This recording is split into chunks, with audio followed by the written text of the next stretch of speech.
Daily Bible Reading, Mark chapter 12, verses 18 through 44. Then some Sadducees came to him. They are the ones who say there is no such thing as resurrection. So they put to him a sheelah.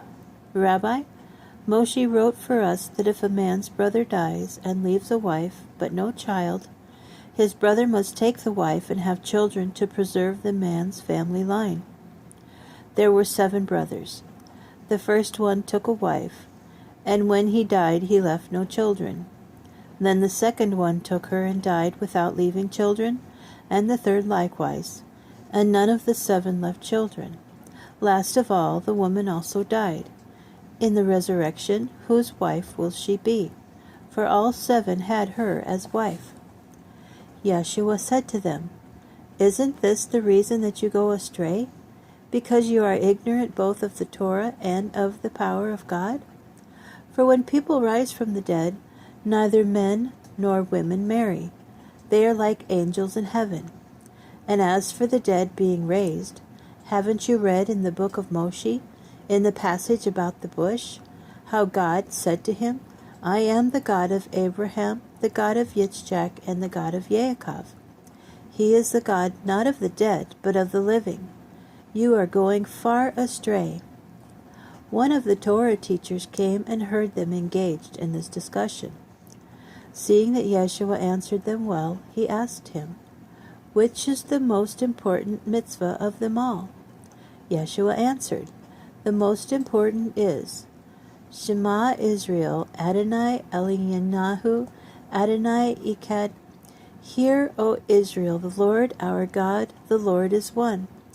And you are to love Adonai your God with all your heart, with all your soul, with all your understanding, and with all your strength. The second is this, you are to love your neighbor as yourself.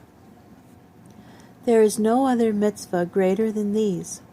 The Torah teacher said to him, Well said, Rabbi, you speak the truth when you say that he is one, and that there is no other besides him, and that loving him with all one's heart, understanding, and strength, and loving one's neighbor as oneself, mean more than all the burnt offerings and sacrifices.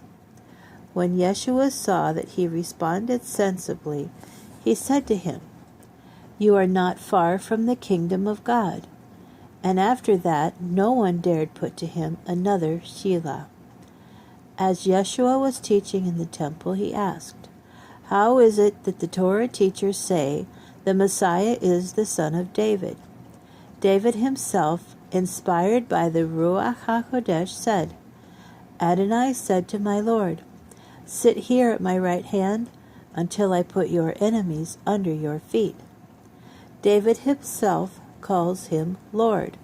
So how is he his son? The great crowd listened eagerly to him. As he taught them, he said, Watch out for the kind of Torah teachers who like to walk around in robes and be greeted deferentially in the marketplaces, who like to have the best seats in the synagogues and take the places of honor at banquets, who like to swallow up widows' houses while making a show of davening at great length.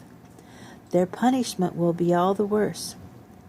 Then Yeshua sat down opposite the temple treasury and watched the crowd as they put money into the offering boxes.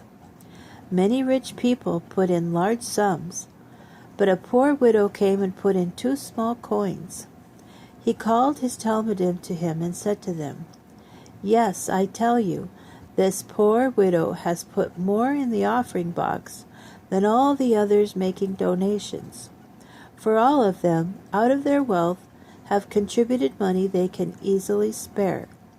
But she, out of her poverty, has given everything she had to live on.